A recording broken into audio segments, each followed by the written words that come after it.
Hello friends, Ram Ram, जय श्री कृष्ण। आप सब कैसे हो? आप आशा करती हूँ आप सब बहुत बहुत अच्छे होंगे और मैं तो बहुत बढ़िया हूँ। और अभी मैं जिस पे रिएक्शन दे रही हूँ ना फ्रेंड, ये इस पर मैं बहुत दिनों से देना चाहती थी, आज सोचा दे ही देती हूँ।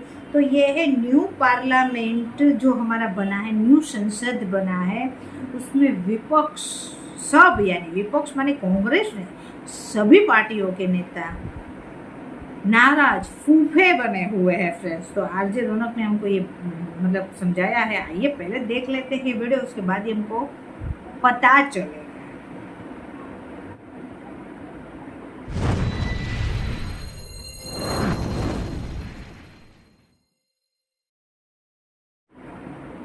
स्टार्ट। नए संसद भवन का उद्घाटन होना है, मगर उससे पहले पूरा विपक्ष एक साथ कोप भवन में चला गया है। कोई भी विपक्षी पार्टी उद्घाटन पर आने के लिए तैयार नहीं। कोई कह रहा है कि उस दिन उसे अपनी बुआ की लड़की को लेने रेलवे स्टेशन जाना है, तो किसी के घर के बाथरूम का नलका ठीक करने के लिए मिस्त्री आने वाला है, किसी को अपनी बनियान रफू करवाने जाना है, तो किसी को उसी दिन कोरोना की बूस्टर डोज लगनी है, किसी को अपनी बिल्ली की आईब्रो बनवाने पार्लर जाना है। कोई सेंस है इस बात की? मतलब पूरा विपक्ष एक साथ शादियों में नाराज वो फूफा बन गया है, जिसके खाना खाने से पहले ही सारा कढ़ाई पनीर लड़की वाले खुद खा गए। विपक्ष की शिकायत है कि मोदी जी इस नए संसद भवन का उद्घाटन क्यों कर रहे हैं। इसका उद्घाटन तो राष्ट्रपति द्रौपदी मुर्मू जी को करना चाहिए। मुर्मू जी न भी करें तो जैकलिन फर्नांडिस से करवा लो, टाइगर श्रॉफ के जिम ट्रेनर से करवा लो, मगर मोदी जी से मत करवाओ। इस पूरे मामले पर बीजेपी अपने लॉजिक दे रही है, विपक्ष अपना रायता फैला रहा है, और कुल मिलाकर संसद भवन के उद्घाटन से पहले हिंदुस्तानी शादियों वाला हाल हो गया है, जहां किसी को दुल्हन की खुशी की नहीं पड़ी है। बस सारे रिश्तेदार अपने ही किसी कलेश पर मुंह फुलाए घूम रहे हैं। तो आज के पंतंत्र में हम इन्हीं फूले हुए मुंह में घुसी हुई बासी हवा का जायजा लेने वाले हैं और अपना ओपिनियन इस पूरी मामले पर देंगे। और आपको भी अगर ओपिनियन देकर पैसे कमाना हो तो वीडियो एंड तक जरूर देखना, और ये वीडियो पसंद आए तो पहली फुर्सत में इसको पहली फुर्सत में लोगों से शेयर करना, अपने दोस्तों तक पहुंचाना, और हमारे चैनल को भी सब्सक्राइब करना। तो केजरीवाल सर शुरू करें? तो करो ना भाई, क्यों नहीं कर रहे? नमस्कार दोस्तों, क्या हाल? मैं हूं रौनक, पंतंत्र में आपका स्वागत है। दोस्तों, शादी वाले एग्जाम्पल से ही बात को आगे बढ़ाते हैं कि जैसे हिंदुस्तानी घरों में शादी हो और इस बीच रिश्तेदारों में जूते न चलें तो लगता है शादी ही नहीं हुई, लगता है कोई ज़रूरी रस्म अधूरी छूट गई है। वही हाल भारतीय राजनीति का है। कोई ज़रूरी बिल आना है, कोई बड़ा मौका है, किसी बड़े मामले पर आम राय बनानी हो और सरकार और विपक्ष के बीच जूते न चलें, ऐसा हो ही नहीं सकता।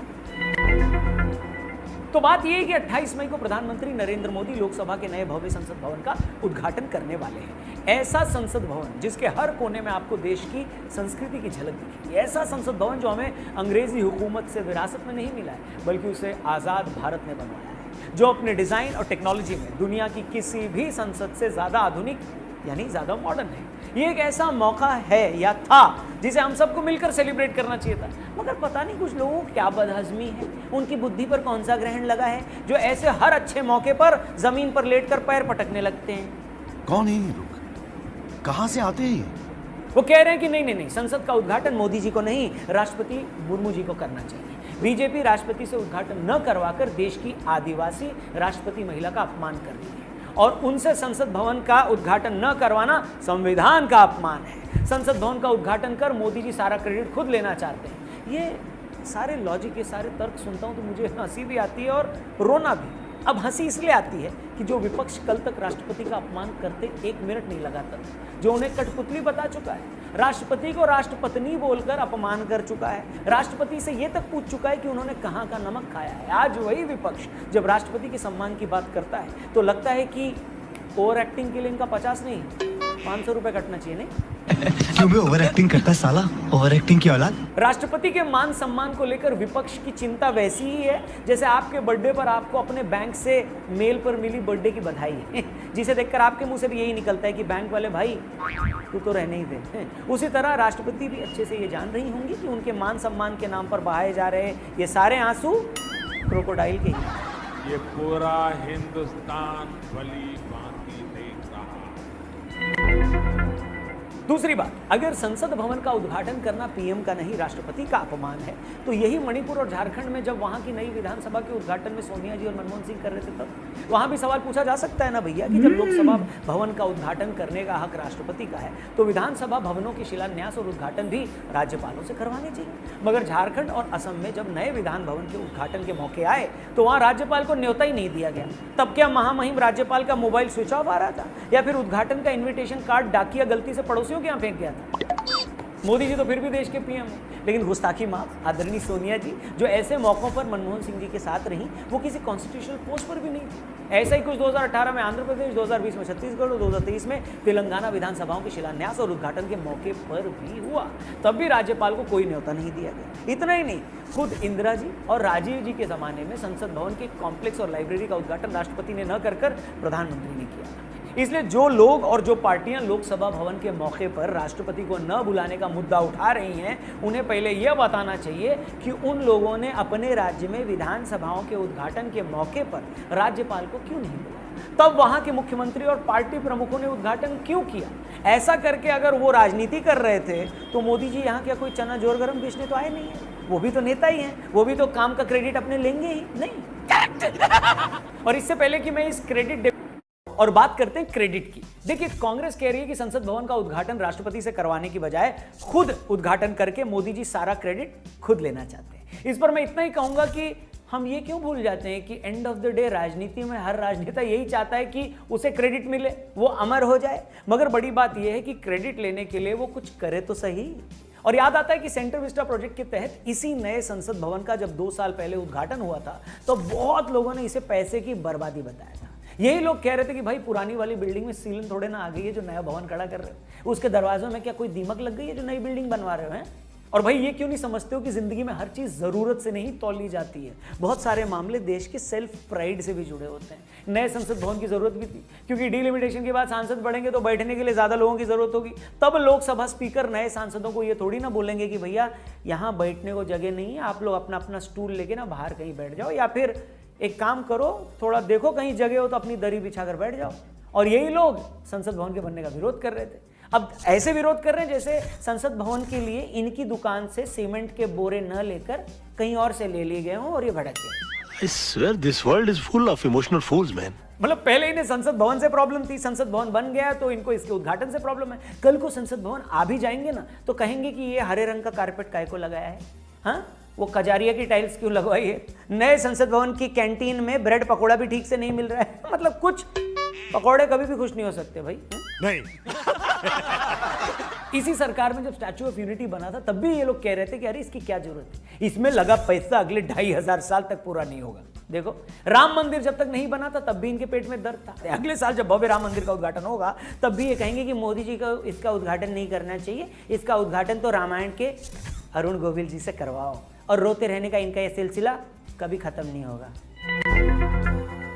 अच्छा हैरानी की बात यह है कि पीएम के क्रेडिट लेने की बात वो पार्टी कर रही है जिसने अपने 40-50 साल के राज में ऐसी कोई चीज नहीं छोड़ी जिसका नाम उसने अपने बाप दादाओं के नाम पर नहीं रखा।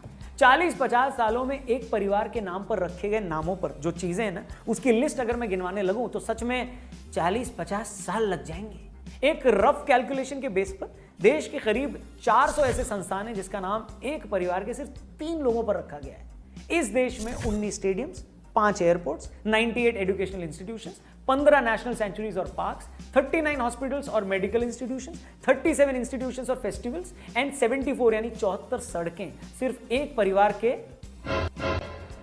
3 लोगों के नाम पर रखी गई। क्या बात कर रहे हैं? और यही लोग आज शिकायत कर रहे हैं कि सामने वाला उद्घाटन करके क्रेडिट ले रहा है, उद्घाटन पट्टी पर अपना नाम लिखवाना चाहता है। ये सब सुनता हूं ना तो दिल करता है कि सिर पे अपने ही सिर पे नारियल मारकर इसी का उद्घाटन कर दूं। मतलब जिस पार्टी ने अपने राज में क्रेडिट लेने के लिए इतना खुला खेल फर्रुखाबादी खेला हो उसे कम से कम ये क्रेडिट कार्ड और डेबिट कार्ड वाला खेल अब तो नहीं खेलना चाहिए। नहीं अगर हम करें तो करें क्या, बोले तो बोले क्या। अच्छा ये देखकर सच में बहुत बुरा लगता है कि जब भी अपने देश में कुछ अच्छा होता है आम आदमी में ये फीलिंग आती है कि हम भी कुछ अच्छा और बड़ा कर रहे हैं, दूसरे देशों में हमारी भी इज्जत हो रही है, तब कुछ लोग उसमें मनहूसियत का तड़का लगाकर सारा मजा खराब कर देते हैं। नया संसद भवन बनने लगा तो क्यों बन रहा है, स्टैचू ऑफ यूनिटी बना दो तो इसकी क्या जरूरत थी, राम मंदिर तो बनना ही नहीं चाहिए, बुलेट ट्रेन का इस गरीब देश में क्या ही काम है, काशी विश्वनाथ कॉरिडोर तो हिंदुओं को खुश करने के लिए है और वॉर मेमोरियल बना दिया तो क्या हुआ, हम दोबारा आते तो हम भी बना देते, 50-60 साल टाइम नहीं मिला तो क्या हुआ, दोबारा आते तो पक्का बना देते। तो देखिए, हो सकता है कि कुछ लोग कहें कि ये सब तो सिंबल है, सिर्फ सिंबल दिखाने से देश का विकास थोड़े प्रूव होता है, नहीं होता भाई। मगर ये भी सच है कि हर देश की सोसाइटी की पहचान इन सिंबल से भी होती है। आईफिल टावर की वजह से लोग फ्रांस को जानते हैं या नहीं जानते, न्यूयॉर्क अपनी स्काईलाइन के लिए मशहूर है या नहीं है, चीन की दीवार का जिक्र होता है या नहीं होता है। और ऐसा भी नहीं है कि संसद का नया भवन, स्टैच्यू ऑफ यूनिटी या बुलेट ट्रेन या कोई धार्मिक कॉरिडोर ये सब दिखाने की चीजें हैं। इससे टूरिज्म भी बढ़ता है, पैसा भी आता है, लाखों लोगों को रोजगार भी मिलता है। और ऐसा होता है तो किसी को क्या प्रॉब्लम है। लेकिन प्रॉब्लम यह है कि ऐसे हर निर्माण के लिए सीमेंट का जो बोरा है वो इनकी दुकान से क्यों नहीं आया। नहीं जा पूछ क्या। अच्छा, दिक्कत क्या है ना कि हमने हर चीज में पॉलिटिक्स घुसा दी है। अपने पीएम पर कोई डॉक्यूमेंट्री बना देता है तो कुछ लोगों को वो बड़ी सच्ची लगती है। उन्हीं पीएम की तारीफ करते हुए ऑस्ट्रेलियन अखबार अगर उन्हें पहले पेज पर जगह दे देता है तो उन्हें ऑस्ट्रेलिया का अखबार भी गोदी मीडिया लगने लगता है। तुर्की या चीन भारत पर कुछ कह दें तो ये इन्हें विदेशों में हो रही भारत की आलोचना लगती है। मगर दूसरे देश का स्टेट लीडर अगर हमारे पीएम के पांव छू ले तो इन्हें लगता है कि वो ड्रामा कर रहा है और उसे ये ड्रामा करने के लिए हम अलग से 500 रुपए देंगे। हैं?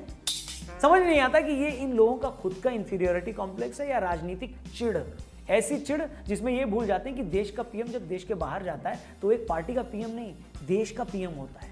आप क्या चाहते हैं, हमारे पीएम के साथ भी शहबाज शरीफ जैसा सुलूक हो, जिन्हें देखकर वेलकम करना तो दूर, लोग घर के बाहर रखी अपनी झाड़ू भी उठाकर अंदर ले लेते हैं कि कहीं ये उठाकर ना ले जाए। बड़ा हरामी हो बेटा। अच्छा, मुझे सबसे ज्यादा मजा इस बात पर आता है कि मोदी की इज्जत या भारत में हो रही डेवलपमेंट पर पाकिस्तानी चैनल वाले हमारी तारीफ करते नहीं थकते। इस बात पर वो अपना सिर पीट रहे होते हैं कि उनके पीएम को देखते हुए लोग दौड़ा क्यों देते हैं। वो हमारी फॉरेन पॉलिसी की तारीफ करते नहीं थकते। और दूसरी तरफ हमारे ही देश के कुछ कब्जीदारी हैं जिन्हें देश में हो रही हर अच्छी चीज को देखकर पता नहीं क्यों गैस बनने लगती है, उनके मुंह से झाग निकलने लगता है, उनके पिछवाड़े में बाल तोड़ वाला दर्द उठने लगता है। ऐसे लोगों से यही रिक्वेस्ट है कि भैया अपनी कब्ज का इलाज करवाओ, अपने जले पर मरहम लगाओ। बर्नॉल न मिल रहा हो तो जनता आपको भिजवा देगी ना, कमेंट सेक्शन खुला हुआ है। बाकी आज के वीडियो में फिलहाल इतना ही। डिस्क्रिप्शन में आपके लिए प्रोबो ऐप का लिंक दिया है। इस ऐप को फोन में इसलिए डाउनलोड करना जरूरी है क्योंकि देखिए, हम हिंदुस्तानी हैं, हम लोग हर चीज पे अपना ओपिनियन देते हैं, जैसे इस टॉपिक पे भी दे दिया। तो प्रोबो ऐप पर आपको ऐसे तमाम टॉपिक्स मिलेंगे जिसमें आप सिर्फ यस या नो में ओपिनियन देकर ढेर सारे पैसे जीत सकते हो। बाकी डिस्क्रिप्शन में जो लिंक दिया उस पर क्लिक करके इस ऐप को डाउनलोड करोगे तो 25 रुपीज का वेलकम बोनस भी मिलेगा। तो जल्दी से प्रोबो ऐप को डाउनलोड करो, अपना ओपिनियन दो, पैसे कमाओ। और वीडियो पसंद आए तो इसे लाइक करके, शेयर करके, कॉमेंट जरूर करना कि संसद के नए भवन पर हो रहा है विपक्ष का ये विरोध कितना आपको जेन्युइन लगता है, कितना जायज लगता है। फिलहाल मैं यहाँ से निकलता हूँ। फेसबुक पे देख रहे हो तो हमारे पेज को जरूर लाइक करिएगा। Thank you for watching. नमस्ते। हाँ फ्रेंड्स, तो वीडियो बहुत अच्छी थी और संसद के जो हमारे नए संसद, भारत की पहचान जो बन गई है अब उस तो उनके बारे में आरजे रौनक ने अपनी राय दी और राय बहुत अच्छी है भाई। हम भी तो यही चाहेंगे कि मतलब मोदी जी ने उसका उद्घाटन कर दिया, अभी की बात करें तो। और बस ये है कि इस बात से मतलब थोड़ा दुख लगता है कि ऐसी चीज़ों पे पॉलिटिक्स नहीं करनी चाहिए। संसद जो है वो केवल और केवल मोदी जी का नहीं है, बीजेपी का नहीं है। मोदी जी की आज सरकार है, कल नहीं रहेगी तो कांग्रेस की आएगी तो कांग्रेस बैठेगी। किसी भी पार्टी की किसी भी पार्टी की सरकार आएगी वो उसमें बैठेगी। संसद किसी एक पार्टी का नहीं है, वो संसद हमारे देश की पहचान है। और जो पहले वाला संसद है, बहुत लोगों ने ये भी बोला कि भाई पहले वाले संसद में कोई दिक्कत नहीं है तो दूसरा बनाने का क्या ज़रूरत है, पैसे की बर्बादी है। पहले वाला संसद अंग्रेजों की दी हुई बिल्डिंग थी जिनको हम लोगों ने पार्लियामेंट बनाया। आज हमारी खुद की खड़ी हुई जिसमें हिंदुस्तान की संस्कृति, हमारे भारत की संस्कृति दिखती है। ईट में हमारे भारत की संस्कृति दिखती है, हमारा भारत दिखता है उसमें। और जिस हिसाब से बनाया गया है फ्रेंड्स, मतलब पूरा भारत दर्शन हो जाएगा ऐसा संसद बनाया है जहां हमारे राष्ट्र फ्लावर कमल उसकी थीम डाली है, जिसमें हमारे राष्ट्र पक्षी मोर, राष्ट्र बर्ड्स, नेशनल बर्ड मोर यानी पिकॉक उसकी जल के डाली है, उसकी थीम डाली है फ्रेंड्स। और हर प्रांत से हमारा भारत, अलग अलग प्रांतों से एक हमारा भारत बनता है फ्रेंड्स। गुजरात, राजस्थान, पंजाब, सिंध, गुजरात, मराठा, ये हमारे सब प्रांत है फ्रेंड्स। द्राविड़, उच्चल, बंगा, विंध्य, हिमाचल, यमुना, गंगा, सब हमारी जो पवित्र नदियाँ हैं उससे पानी लेके उसकी प्राण प्रतिष्ठा की है फ्रेंड्स। और जिस दिन उद्घाटन था उससे हर धर्म के जो गुरु होते हैं उनसे उन्होंने उस हिसाब से प्रार्थना करी फ्रेंड्स। तो ये सर्व धर्म से, सब नदियों से फ्रेंड्स, और हमारे जितने भी नेशनल पक्षी, नेशनल बर्ड्स, नेशनल जो भी है वो सब की थीम लेके हमारा संसद बना है, जो हमारी भारत की पहचान है फ्रेंड्स। बहुत सुंदर बनाया है, तो वो देख के हमको खुश होना चाहिए।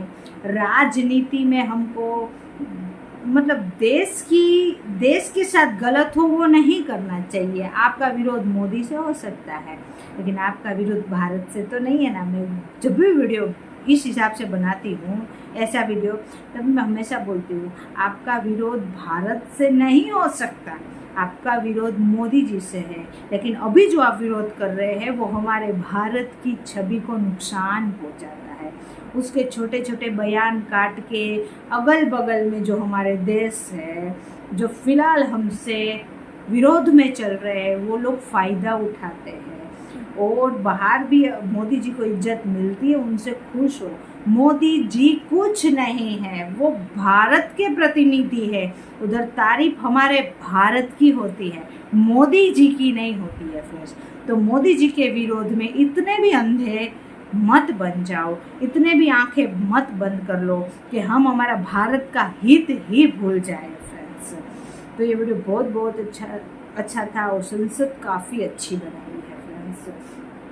आपको मेरा रिएक्शन अच्छा लगे तो वीडियो को लाइक और चैनल को सब्सक्राइब जरूर करना फ्रेंड्स। और अब मिलते हैं ऐसे किसी सुंदर सी वीडियो में। बाय बाय, जय हिंद, वंदे मातरम, बाय बाय।